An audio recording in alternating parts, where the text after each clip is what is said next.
Hello दोस्तों, स्वागत है आपका 180 नॉट आउट के इस नए एपिसोड में। मैं हूं रमन रहेजा, आपके जैसा एक और क्रिकेट फैन।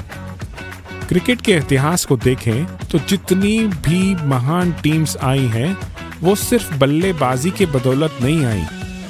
उन टीम की सक्सेस के पीछे गेंदबाजी का भी उतना ही बड़ा हाथ रहा है। बल्कि कुछ एक्सपर्ट्स तो ऐसा बोलते हैं कि बॉलर्स विन मैचेस, और शायद अगर हिस्ट्री उठाकर देखें तो बहुत हद तक ये बात सही भी है। चाहे वो इंडिया का स्पिन क्वार्टेट हो जिसमें बेदी, वेंकटराघवन, प्रसन्ना और चंद्रशेखर थे, या फिर वेस्टइंडीज की वो टीम जिसमें Malcolm Marshall, Michael Holding, Courtney Walsh, Ambrose जैसे बड़े महान फास्ट बॉलर्स थे, या फिर हमारे पड़ोस के पाकिस्तान की ही बात करें तो एक ज़माना था कि जब एक एंड से वकार यूनुस और दूसरे एंड से वसीम अकरम फास्ट बॉलिंग करते थे। लेकिन इस बात का सबसे बड़ा एग्जाम्पल शायद ऑस्ट्रेलिया की टीम रही है। 70 के दशक में कहते थे कि ashes to ashes, dust to dust, if Thomson don't get you then Lillee must. Jeff Thomson और डेनिस लिली की जोड़ी तो आज तक याद रखी जाती है। हर दौर में ऑस्ट्रेलिया के पास बैटिंग और बॉलिंग का परफेक्ट कॉम्बिनेशन रहा। आप देखिए 90s और 2000 में बैटिंग ओपन करते थे हेडन और गिलक्रिस्ट, और उनके पीछे आते थे पॉन्टिंग वगैरह, और बॉलिंग ओपन करते थे मैकग्राथ और ब्रेट ली, और फिर आते थे शेन वॉर्न। सुनिए ब्रेट ली का इस बारे में क्या कहना है। Some of those names that you mentioned are truly world class. You know, the Matthew Haydens, the Justin Langers, the Ricky Ponnings, McGrath, Warne, Gillespie, Pontings, you know, Gilchrist. It was such a great team to be involved in. But the thing that I guess where we were different to the rest of the other playing nations at that stage, we were so tight as a group. You know, we're very, very close as a group. And that's where I reckon sport and business are very similar. Because if you can find that inner peace between, a group getting on and, backing each other's skills, because there's going to be times where bowlers fail, there'll be times where batsmen fail, like in business where, the sort of 2IC might not be pulling his or her weight, and then someone has to step up and cover them. They might be having a bad week or a bad day in the office. It's like with sport. So the thing that we had is that we had that trust within each other, and the trust, I've never seen it as tight as what we had throughout that early 2006 sort of stranglehold that we had. So it was just a wonderful era to play in. I was so lucky. 2023 के world cup में Indian cricket team ने finals तक के सफर में लगातार 10 matches जीते। लेकिन इसकी एक बड़ी वजह थी शमी और बुमराह का बॉलिंग कॉम्बिनेशन, जो मुश्किल से मुश्किल सिचुएशन में भी टीम को जीतने पे हेल्प करता था।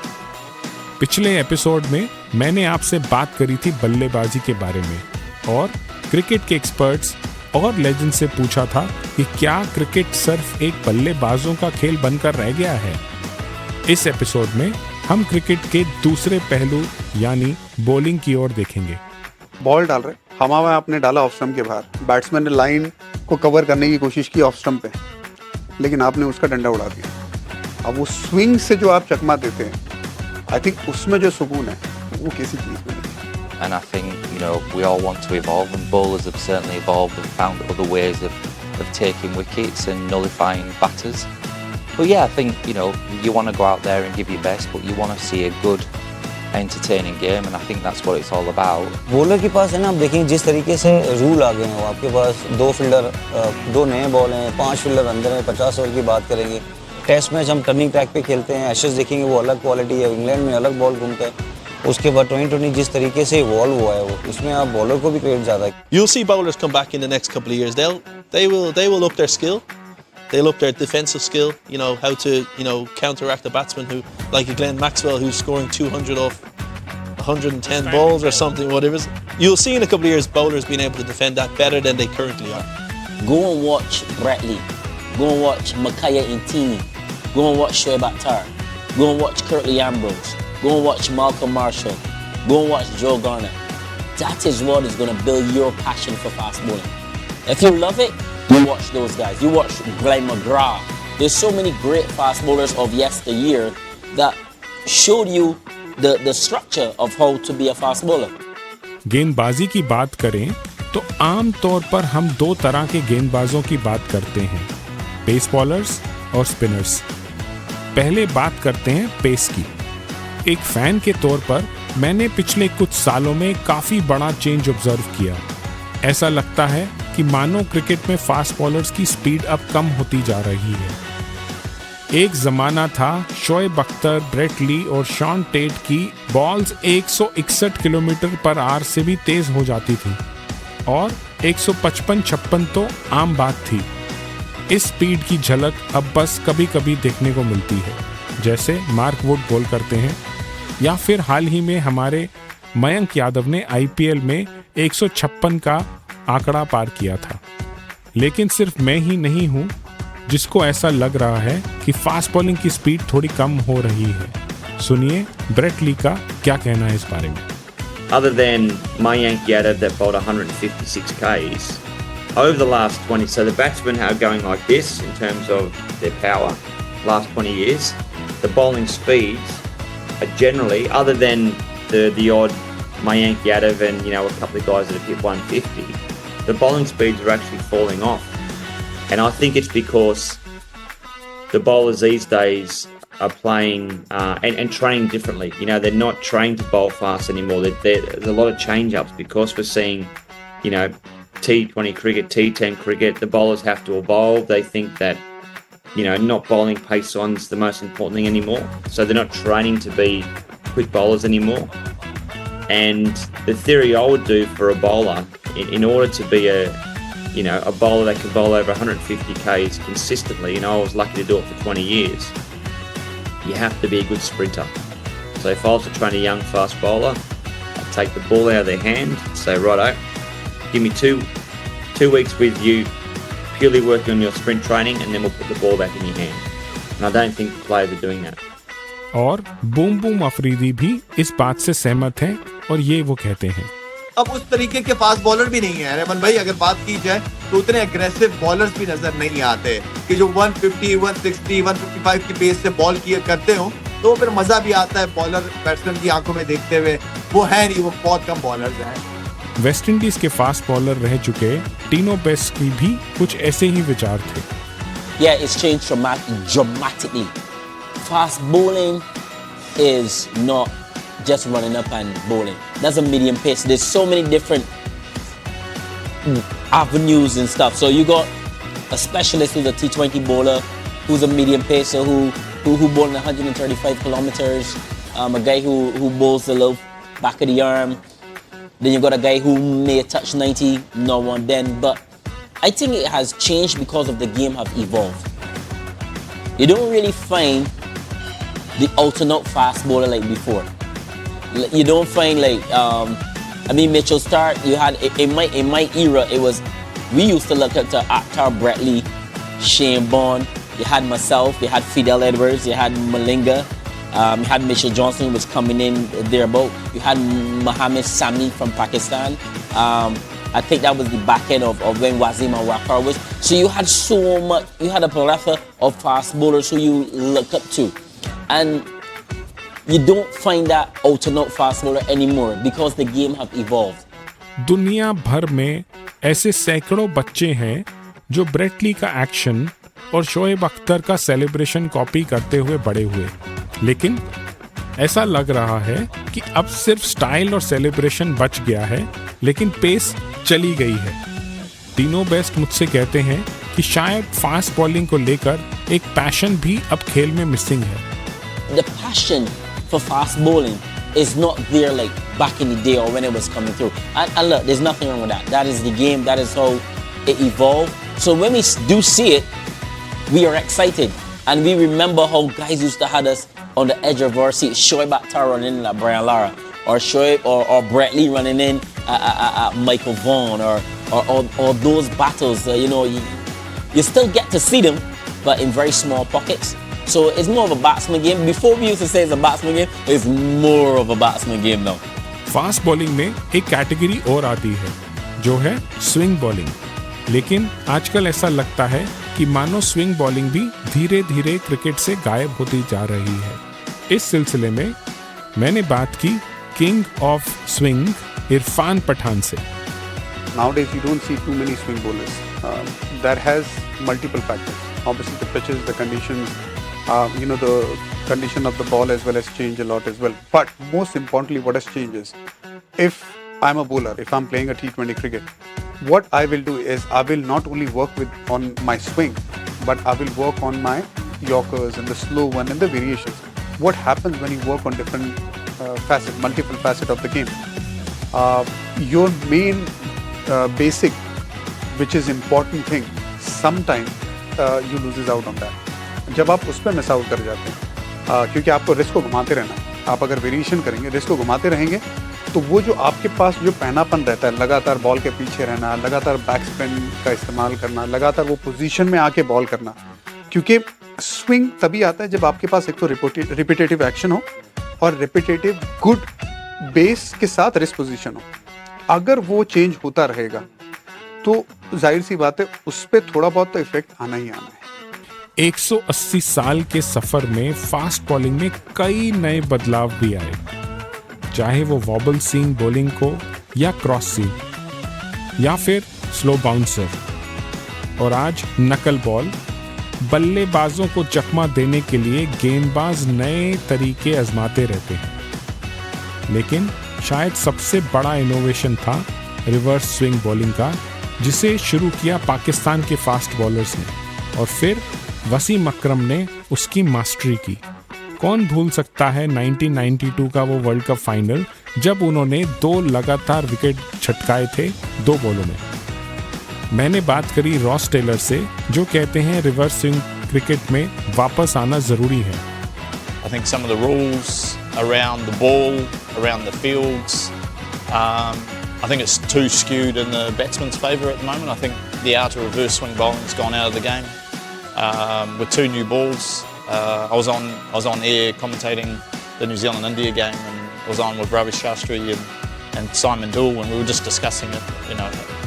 Where can we make improvements? And I think we need to change it back to, even if you're going to use 2 new balls, I think we need to change it to 1 ball at either the 35th or the 40th over, just to bring the art of reverse swing bowling into it and make that ball a lot softer than it is, just to make it harder for the batter to just hit sixes at will. I'm sure the fans love it, but I'm sure if I'm a fast bowler growing up now, I don't think I want to play one-day cricket. But I think we need to bring it in there. The art of reverse swing bowling is lost at the moment, I feel, but hopefully we can bring it back, and they can make a few small, changes to make the game even better. ऐसी ही innovations spin bowling में भी हुई। 20वीं सदी की शुरुआत में आया था गुगली, और फिर आए काफ़ी सारे इनोवेशंस। मैंने एपिसोड की शुरुआत में बात करी थी इंडिया के स्पिन क्वार्टेट की। तब से लेकर अब तक स्पिन बॉलिंग में काफ़ी कुछ बदला है, जैसे कि दूसरा, जो एशिया से ही आया था। इसकी शुरुआत करी थी शक्लेन मुश्ताक ने, और फिर हरभजन सिंह और मुथैया मुरलीधरन इसके एक्सपर्ट्स बन गए। और भी कई सारे इनोवेशंस हुए और इनोवेटर्स आए। अजंता मेंडिस और उनका मिस्ट्री स्पिन तो आपको याद ही होगा। स्पिन बॉलिंग की बात करें तो मैंने बात करी इंडिया के महान स्पिनर हरभजन सिंह भज्जीपा से। सुनिए उनका स्पिन बॉलिंग के इस एवोल्यूशन के बारे में क्या कहना है। आई बिलीव स्पिन बॉलिंग में एक जो सबसे बड़ा बदलाव ये आया है कि with DRS now everyone is bowling to the stump, मतलब 3 विकेटों के बीच में बॉल रखते हैं और ज़्यादा स्पिन कराने की कोशिश नहीं करते हैं। तो जो कभी कभार एडवांटेज भी हो सकता है और डिसएडवांटेज भी हो सकता है। जहाँ तो आपको थोड़ी मदद मिल रही है पिच से, वहाँ तो बहुत बड़ा एडवांटेज है। बट जहाँ आपको पिच से मदद नहीं है, वहाँ आपको अपनी कला से आउट करना है। सो देन अगर आपको फिर अपनी लाइन चेंज करनी होगी, बाहर ड्राइव करवाना है, लेंथ थोड़ा सा खींचना है, वो सब आपको करने आना चाहिए। मुझे लगता है कि वेरिएशन तो स्पिनर के पास अगर वेरिएशन नहीं है तो फिर स्पिनर किसी काम का नहीं है। तो you have to have variation, not necessarily you have to have different balls, एक बॉल अंदर की तरफ स्पिन हो, एक बाहर, नहीं, आपके पास लूप जो है हर बॉल में डिफरेंट होना चाहिए। आपके पास स्लो करने का तजुर्बा होना चाहिए, कैसे गेम स्लो किया जाता है, कैसे थोड़ा सा एयर में तेज़ करते हुए भी लूप कम ना हो, वो आपको आना चाहिए। बैट्समैन को खिलाना आना चाहिए। स्पिनर वही है जो बैट्समैन को खिलाए कि मैं इधर बॉल डालूंगा, बैट्समैन ऐसे खेलेगा, बॉल इस तरफ जाएगा। तो ये जो प्लान है ना, ये स्पिनर को मेरे ख्याल से करना ज़रूरी है। स्पिन बॉलिंग पहले मुझे लगता था कि जो स्पिन है सारे स्पिनर स्पिन करवाने देते हैं, और आज भी आर्ट वही है। स्पिनर किस लिए बोलते हैं कि बॉल को घुमाना है। आज पर ये हो गया कि बॉल को घुमाना नहीं, जितना सीधा रखो, बट उस सीधे में आप बच जाओगे, बट शायद विकेट नहीं ले पाओगे, बट स्पिन कराओगे तो बहुत विकेट ले पाओगे। अब जब हम स्पिन बॉलिंग की बात कर रहे हैं तो बात करते हैं एक वो लड़के की जो वसीम अकरम की तरह एक फास्ट बॉलर बनना चाहता था, लेकिन बन गया इंग्लैंड का एक जाना माना स्पिनर। मैं बात कर रहा हूँ मॉन्टी पॉनेसर की। सुनिए उनकी ज़बानी, उनकी कहानी। जब मैं 15 साल का था, मैं वसीम अकरम जैसे बनना चाहता था बॉलर, बट मेरी फास्ट बॉलिंग में इतनी तेज़ गेंदबाजी नहीं कर पाया। जब फिर हमारे कोच थे पॉल टेलर, जो नॉर्थहैम्पटन के लेफ्ट आर्म सीमर, एक टेस्ट मैच खेला इंडिया के खिलाफ 1991 में, वो हमारे कोच थे। वो कह रहे थे मुझको, मोंटी आपकी उंगलियां काफ़ी लंबी है और शोल्डर्स भी काफ़ी अभी ब्रॉड है, सो आप ऐसी कोशिश करो मे बी स्पिन बॉल डालने, बिकॉज आप फास्ट बॉलिंग में आपकी पेस इतनी है नहीं, एंड वो नेचुरली स्नैप होता है क्रीज में फास्ट बॉलर का, वो मेरे नेचुरल नहीं था। सो मैं जैसे फर्स्ट चेंज बॉलर ऐसे था बॉलर, सो मैं फिर बॉल डाली इंडोर नेट्स में, एंड वो काफ़ी घूमी बॉल। वो कहता है नेक्स्ट गेम आप ऐसे ही स्पिन डालो। सो जब डाली, फिर वुस्टरशायर अंडर 15 के साथ हम खेले, रोयल ग्रामर स्कूल, मेरे मॉम डैड लेके गए मुझको, एंड वो गेम में 7 for 35 मैंने पहली गेम में ली। वो कह रहे थे स्पिन बॉलिंग ही डालो, बिकॉज जो मेरा क्लब था लूटन टाउन इंडियंस, वो चाहते थे एक क्रिकेटर इंग्लैंड खेलना चाहिए, एंड लकीली मैं था वो इंग्लैंड में खेला। T20 क्रिकेट और IPL जैसी लीग्स की पॉपुलैरिटी बढ़ने के कारण क्रिकेट में काफ़ी कुछ बदला है, और खासकर की बॉलिंग में। इस बारे में एक डिटेल्ड चर्चा हमने करी है एपिसोड 2 में, जो लीग्स के बारे में था। उस एपिसोड का लिंक आप शो नोट्स में देख सकते हैं। T20 बॉलिंग और IPL के बारे में मैंने बात करी अशोक डिंडा से, जो सन 2008 में IPL की पहली रात का हिस्सा थे। तब से अब उन्होंने बॉलिंग में क्या बदलाव देखे हैं, सुनिए उनसे ही। 2008 का IPL देखिएगा, वहाँ पर आपका विनिंग स्कोर था 170, 165। अभी 200 प्लस करना ही पड़ेगा, अदरवाइज आप जीत नहीं पाओगे। तो कैलकुलेशन ऐसे हो गया ना, तो each and every over power play में क्या बॉलिंग करना है, डेथ ओवर में क्या बॉलिंग करना है, मिडिल ओवर में कैसे बॉलिंग करना है। तो ये सब चीज़ खुद को भी जैसे खुद भी डेवलप करना पड़ेगा, और टीम के जो कोचेस है, टीम का जो मैनेजमेंट है, उन लोगों से भी बात करके काफ़ी कुछ सीखने को मिलता है। एंड ऑब्वियसली अभी जब भी बॉलिंग मीटिंग होता था हमारा, वो सारे लेजेंड वहाँ पर एक रूम पे बॉलिंग डिस्कस करते थे। वहाँ से भी आप बहुत कुछ डेवलप कर सकते हो। तो बहुत कुछ बैटर्स के बारे में, अपोजिशन बैटर्स के बारे में, weak point, strong area, uncomfortable, कहाँ पर उनको बॉलिंग करने से विकेट मिलेगा, ये सब टेक्नोलॉजी भी बहुत आ गया। So each and every player को ऊपर कैमरा लगा हुआ है कि उसने कहाँ पर उनका अनकम्फर्टेबल है, कहाँ पर स्ट्रॉन्ग जोन है, वो मैच के पहले दिखा देते हैं, उसी हिसाब से प्रैक्टिस करते हैं। तो मैच में उसको यूटिलाइज करना, दैट इज डिफरेंट। टेक्नोलॉजी की बात जब डिंडा साहब ने कर ही दी है, तो मैंने हरभजन सिंह से भी इसी बारे में कुछ बात की थी। क्रिकेट में टेक्नोलॉजी की बदौलत अब काफ़ी डेटा आ चुका है। टीम सिलेक्शन से लेकर शॉट सिलेक्शन तक हर चीज़ में डेटा का इस्तेमाल होता है। लेकिन इसका बॉलिंग में कैसे इस्तेमाल होता है? क्या बैट्समैन के डेटा की हेल्प से बॉलर्स अपनी बॉलिंग इंप्रूव कर सकते हैं, या फिर क्या गेंदबाजों को अपनी नेचुरल इंस्टिंक्ट पर ज़्यादा ध्यान देना चाहिए? सुनिए हरभजन सिंह को। डेटा ड्रिवन बहुत कुछ हो गया है, and I am not against it, but I used to follow only my gut and also see उतना ही वीडियो की जितना, क्योंकि जो हो चुका है ना वो पीछे हुआ है। उस दिन क्या हुआ? अब कोई अगर प्राइम एग्जांपल मुझे देनी हो कि कोई कहते हैं कि यार ये ऑफ स्पिनर को अच्छा नहीं खेलता, ये कवर ड्राइव मारने जाता है तो ये आउट हो जाता है, या 4 बार मैंने केविन पीटरसन को आउट किया, बट वो 4 बार देखिए कैसे आउट हुआ है। अगर वो बाउंड्री लाइन पे आउट हुआ तो मैंने नहीं आउट किया, क्योंकि मैंने वो प्रेशर क्रिएट किया, उसके पहले 3 बॉल कैसे डाले थे वो डेटा है असली। वो आउट होने का तरीका जो है उसका, वो तो उसने ढूंढा है, कभी स्वीप मारते हुए आउट हुआ, कभी रिवर्स स्वीप मारते हुए आउट हुआ, तो उसका तरीका जो है आउट होने का वो सेम नहीं था।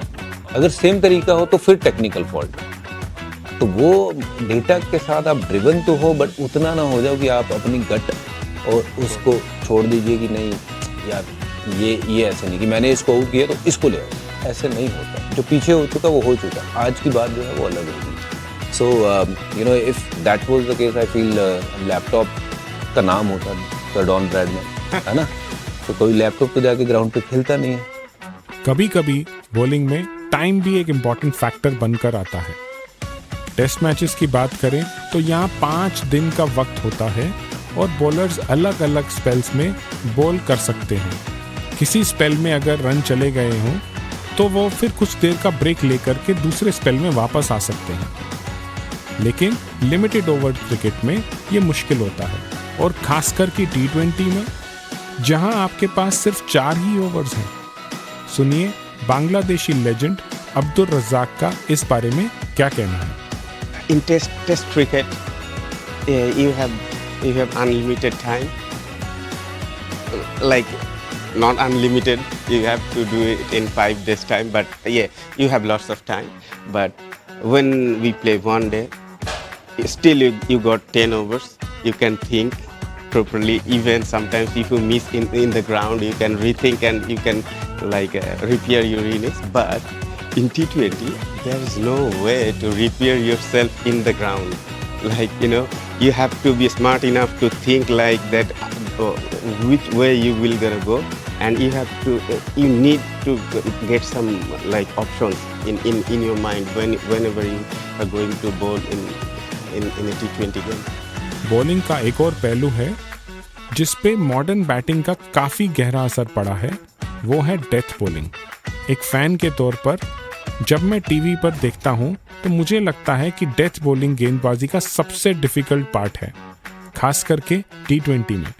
बल्लेबाज आजकल डेथ बॉलिंग को लेकर ज़्यादा कॉन्फिडेंट होते जा रहे हैं और हम देखते हैं कि लास्ट ओवर्स में काफ़ी रन बनते हैं, लेकिन कुछ समय से 19th और 20th ओवर बॉलिंग स्पेशलिस्ट आ गए हैं। सुनिए न्यूजीलैंड के पूर्व खिलाड़ी मिच मैक्लेनेगम को इस बारे में उनका क्या कहना है। I don't believe that players even 6-7 years ago, definitely 10 years ago, felt like that they could hit 12 off the last over. Now if you're in a position and you're batting 12 off the last over, you should win 80% of the time.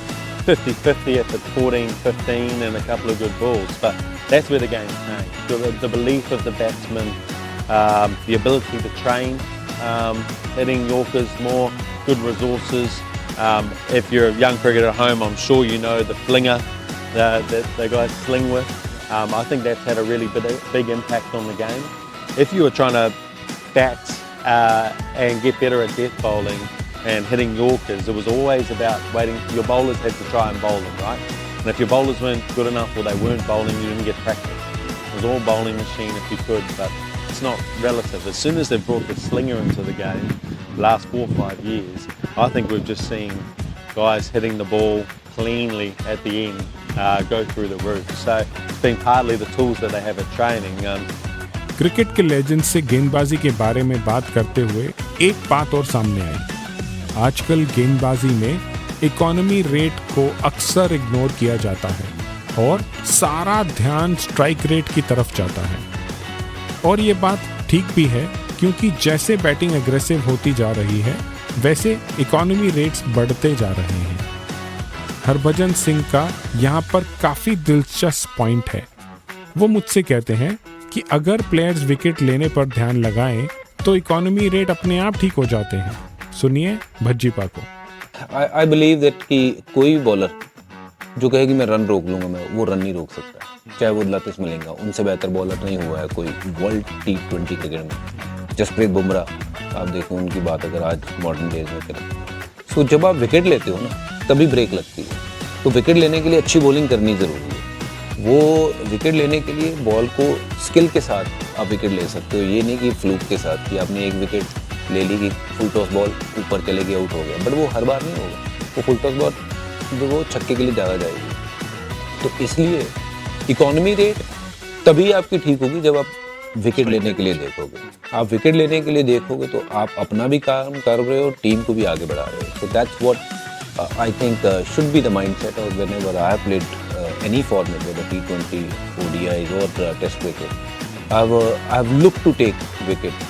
मैंने कोशिश ये होती है कि wicket कैसे, उस process में हो सकता है आप रन ज़्यादा कभी कभार चल जाए 10 run 12 run, but if you end up taking those 2 wickets, 3 wickets or 1 important wicket, you kind of done your job. So that should be the mindset. और बहुत बार जब वो mindset नहीं होता तो बिना कुछ किए मार पड़ जाती है, कुछ करना नहीं पड़ता, सिर्फ ये जिस दिन ठीक नहीं चलता उस दिन मार पड़ती है। वेस्ट इंडीज के पूर्व खिलाड़ी जेरोम टेलर भी कुछ ऐसा ही मानते हैं, सुनिए उनकी। Yeah, the runs are there, the economy rate, it goes up. To be honest with you, I could remember started out as a youngster playing the game. You would bowl 10 overs for 30 odd, 40 odd runs and you think, okay, that's good bowling. But today, you're looking at 10 for 100 and something runs. People are really getting at the ball these days. Cricket जगत के legend से बात करते वक्त एक बात थी जो काफ़ी लोगों ने मुझसे कही, ये कि आजकल जो क्रिकेट के रूल्स हैं वो बल्लेबाज के फेवर में ज़्यादा हैं, खास करके T20 क्रिकेट में। सबसे पहले सुनिए हरभजन सिंह को। जो वनडे क्रिकेट में ये रूल चेंज हुआ कि 2 बॉलें लगाना और एक फील्डर एक्स्ट्रा अंदर रहना 40 ओवर तक, वो जहां आपको पहले 1 रन मिलता था ना, अब वहां चौका मिलता है। बॉलर के पास मार्जिन ऑफ एरर बहुत कम हो गया, थोड़ा बॉल छोटा हुआ कोई कट मार देता है, नहीं तो फिर मिड ऑफ ऊपर है तो उसके ऊपर से खेल लेता है। सो वो एडवांटेज जो था वो पहले खिलाड़ियों को नहीं था। अगर वो एडवांटेज होता वीरू बहुत तोड़ता, वीरू वैसे ही बहुत तोड़ता था क्योंकि वीरू फील्ड को बहुत अच्छा खेलता था। वीरू पाजी है, मतलब वो शायद उनको वो उस चीज़ का डिसएडवांटेज था, जहाँ उनको वो 1 रन मिलता था ना वहाँ उनको चौके मिलते। तो वहीं उनके जो अगर स्कोर की अगर नज़र मारें तो 5-5 हज़ार रन जो है, तो 5-5 हज़ार रन बढ़वा दो उनके, क्योंकि बहुत वनडे खेले हैं दोनों ने और बहुत बड़े प्लेयर थे। आई थिंक ये जो नया रूल है, having 5 fielder in the circle for 40 overs, that's a massive advantage. And 2 ball new, जो नया बॉल है रिवर्स स्विंग नहीं होगी, तो फिर थोड़ा ज़्यादा ट्यून है, बिल्कुल बल्लेबाज को तो एडवांटेज है। तीनों बेस्ट का भी यही कहना है कि रूल्स और खासकर के पावर प्ले के दौरान के रूल्स बॉलर्स के एकदम खिलाफ हैं। What I would love to see is in the power play, the bowlers to get 1 more guy out the circle. I think that would be fair. I think 2 guys out is too harsh on the bowlers. I think you need 3 guys out the circle. I think the runs are still going to be scored. I mean, the guys are very skillful. But I think that with 3 guys out the circle, it makes it even Stevens in those opening overs, where the batsman have to be a little bit more skillful in trying to execute what he wants to do. But 2 fielders out for fast bowling, high 80s, maybe 90 mile an hour, is rough. That's the only thing I would say that the ICC, anyone that's running the cricket boards have to look at, like, come on, let's get a bowler something. I mean, give us in the back end overs you get the 5 out, but in the opening overs, I think it's just for the fans and the batsmen. I think they're going to be a little bit more considerate and give us at least 1 more out. We just need 1 guy out. All the great bowlers, me and Bretley, we talk about this. Akhtar, we talk about this up in Qatar. Or we just say we need 1 guy out. We need to have a petition to say we need 1 guy out. So we have 3 out the circle for the opening overs. तीनों best के साथी Jerome Taylor का भी कुछ ऐसा ही कहना है power play के बारे में। If you look at the disadvantages of what the bowlers have to go through now, you're playing in a power play where people is coming after you. You're only allowed 2 fielders outside of the circle. That's harsh, I would say. You understand? And then it's even harder for you to protect one side with 2 fielders outside of the circle. So you can just imagine when you only have two players out and batters are looking to capitalize on the power play, they're coming after you. So yes, it is an advantage to the batters, you know. Rules के सिलसिले में मैंने गौतम गंभीर से भी बात करी, जो 10 साल से ज़्यादा इंडियन बैटिंग लाइनअप के एक मुख्य पार्ट थे। मैंने उनसे पूछा कि क्या क्रिकेट के रूल्स बल्लेबाजी के फेवर में ज़्यादा हैं। सुनिए उनका क्या कहना है। 2 new balls in one-day cricket is probably the worst thing that can happen to one-day cricket. It's probably the worst thing because imagine how many finger spinners play one-day cricket. There is Nathan Lyon who's got 400 test wickets. There is Ravichandran Ashwin who's got 400 wickets and they're not part of their one-day team. And the only reason is because there is nothing for a finger spin. Imagine someone who's taken 400 test wickets will not play one-day cricket is only because they don't become a wicket-taking option, or they end up becoming a defensive option. So that is something which has reverse swing. Reverse swing has gone out of the game completely. Why I want to see reverse swing. I want to see batters getting challenged. Someone who's bowling 150 and reversing the ball is always a challenge. So for me, I think one rule that needs to change as soon as possible is getting rid of 2 new balls and have just one. Gautam गंभीर ने ये भी कहा कि ball का role भी काफ़ी ज़रूरी है।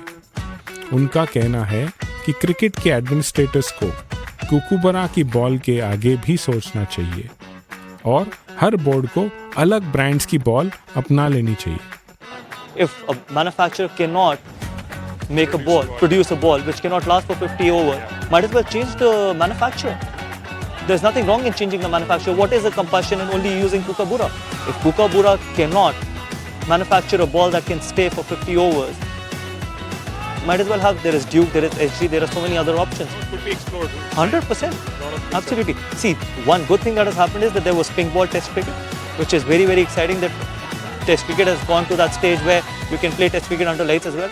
So might as well have a new ball manufacturer as well. And one more thing that needs to change is that every country should decide what ball they need to play with. It cannot be mandatory that Kookaburra will be in all white ball cricket, it is Kookaburra. No. If BCCI wants to play with SG, they should have all the right to do it. If England wants to play with Duke, they have all the right to do it. It is the home board that should decide what ball and what manufacturer they want to use in their home conditions. जैसे जैसे batting aggressive होती जा रही है, bowling करने की मुश्किलें भी बढ़ती जा रही हैं। लेकिन अब तक ये बात तो साफ है कि नए ज़माने के बैटर्स के माइंडसेट से लेकर क्रिकेट के रूल्स की गेंदबाजी पर गहरा असर पड़ा है। इस बात को ध्यान में रखते हुए मैंने क्रिकेट के बॉलिंग लेजेंड से पूछा कि अगर वो वक्त का पहिया घुमाकर वापस अपना करियर स्टार्ट कर सकें तो क्या वो फिर से गेंदबाज बनना चाहेंगे या फिर वो बल्लेबाज बनना चाहेंगे। सुनिए उनका क्या कहना था। सबसे पहले जिम्बाब्वे की Christopher मोफू। Sometimes I always say maybe I chose the wrong side of the coin. I wouldn't say I would change it. I think being a bowler now it just tests your character. Once you come on top, I think you become the hero with the way the batters are coming after the bowler. So it's one of those. It's like chase. You need to be a little bit ahead of what they are thinking as batters, because that's something that I've been trying, for the past few years playing this league. You always, when you come to this tournament, you make sure that you're not doing the same thing that you did last season. You want to get better. I was just talking the other day, I had a question with one of the commentators. They say, you changed quite a few things. And I said, because I know that the batters, they're expecting me to do this. So I just wanted to be a little bit ahead of what they have. अब सुनिए India के मुनाफ पटेल को। पूछने का सवाल ही नहीं है sir, तो मेरी बैट्समैन ही बनते और कुछ नहीं करना है, आओ मारो और जाओ। इरफान पठान का कहना है कि चाहे जितनी मुश्किलें बढ़ जाएं बॉलिंग में, वो तो फिर भी बॉलर ही बनना चाहेंगे। It had pain, lot of fractures. I had fractures from bottom to top.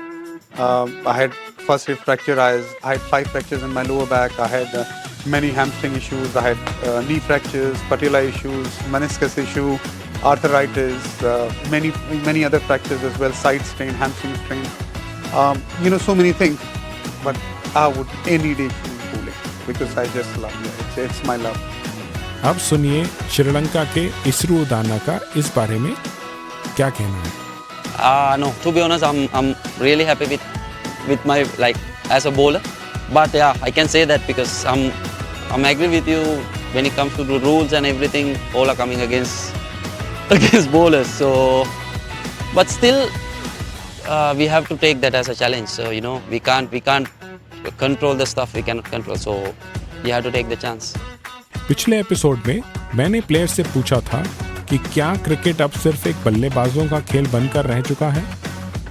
ऐसा ही एक सवाल मैंने हरभजन सिंह से भी पूछा, जिनका एक बहुत बैलेंस्ड और सटीक जवाब आया और उन्होंने एक बॉलर के दृष्टिकोण से भी बात करी। सुनिए उनका क्या कहना है। एडवांटेज देखो, हमेशा इंडियन टीम में अगर आप खेलते हो तो बैट्समैन को तो हमेशा वो ज़्यादा महत्वता मिलती है। अगर आप 5 विकेट लोगे वनडे क्रिकेट में और किसी ने 100 रन बनाया है तो 100 रन वाले को मैन ऑफ द मैच मिलता है, जो कि मुझे लगता है कि 5 विकेट लेना वनडे क्रिकेट में ज़्यादा मुश्किल है। और इवन आई फील कि वो देखना चाहिए कि कंट्रीब्यूशन कैसे और कब आया है, किस सिनेरियोज में आया है।